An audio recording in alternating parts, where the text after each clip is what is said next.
How to achieve your health and fitness resolution. Please make sure that you have read through the Substack passages that have been published. There's also the podcast that can help you out with keeping up with your resolutions. We have to remember that when we're setting our resolutions, we have to make sure that they are realistic in expectations. Within this, we have to remember that we are going to be setting goals throughout the time. And when we set our goals, what to remember is that 8 to 12 weeks for body weight and 4 weeks for performance in terms of establishing our resolutions and our goals. When we're establishing our resolutions, regardless of whether or not that resolution is to lose weight or to improve our fitness in some fashion, whether it's to improve our level of endurance or our overall body composition. We have to make sure that we're establishing goals. It's not just about setting a resolution that I hope to someday be able to do something. We have to make sure that we're setting goals, and these goals need to be SMART goals, which means we have to have specific, measurable, achievable, relevant, and time-bound statements that we hope to achieve. A lot of times people are talking about setting resolutions that are specific for us.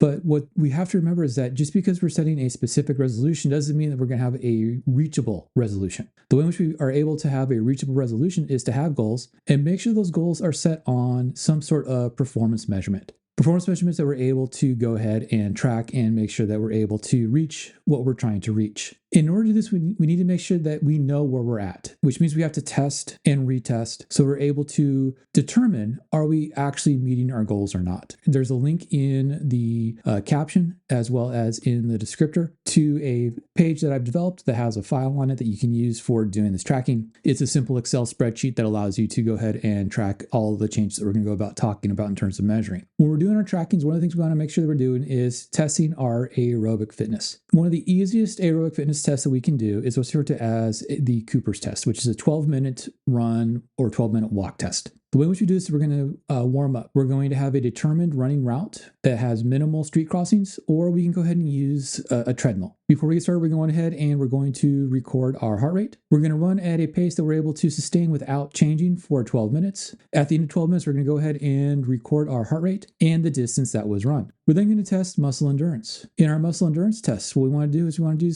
a couple of very simple things. We can do planks.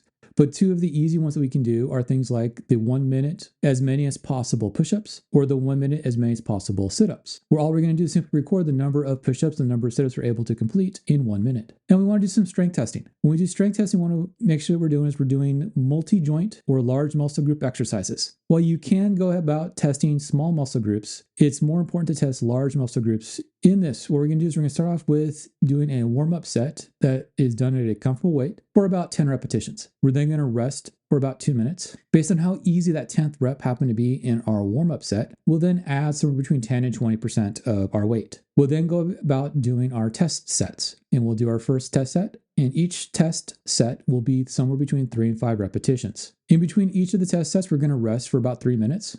Based on the ease at which we completed the 5th repetition, we will add weight, somewhere between 5 and 10%. We will then continue that pattern of test set, modification of weight, and rest until we've completed a maximum of 5 sets, because we don't want to do an endurance test here. We're simply doing a strength test. We'll do a maximum of 5 sets or a set where we're unable to do a complete 3rd repetition with correct form. If we're in the 5th set, however, we're going to do as many repetitions as we can with correct form as possible. In our log, we will go about recording our weight and our total repetitions, and that will give us a 1 repetition max that we can use. Now, what we're going to do is we're going to use all of these testings in order to establish our training mechanism. And what the training mechanisms will allow us to do is allow us to establish goals and determine whether or not we're able to meet those goals. When we start writing our goals based off of our knowledge of where we're at, we want to make sure we're not writing poorly written goals. We have to remember is that our goals are going to need to be something that is measurable and obtainable, something we're able to actually achieve in a measured sense. Remember, we're following a SMART protocol. So what would be something that would be better to use for written goals? So for week 1,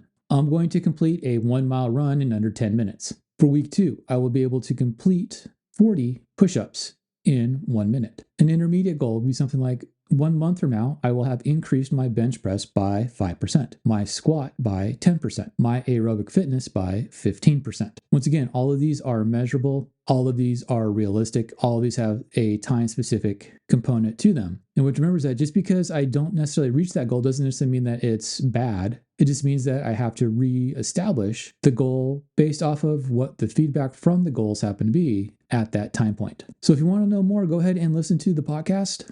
Links in the description. Or go ahead and read the Substack. Once again, links in the description. And if you're on that Substack, make sure that you're going to join us in the chat if you happen to have any issues or problems with dealing with your goal setting and with your resolutions. Chat will be up and open and running for the month of January as we get started.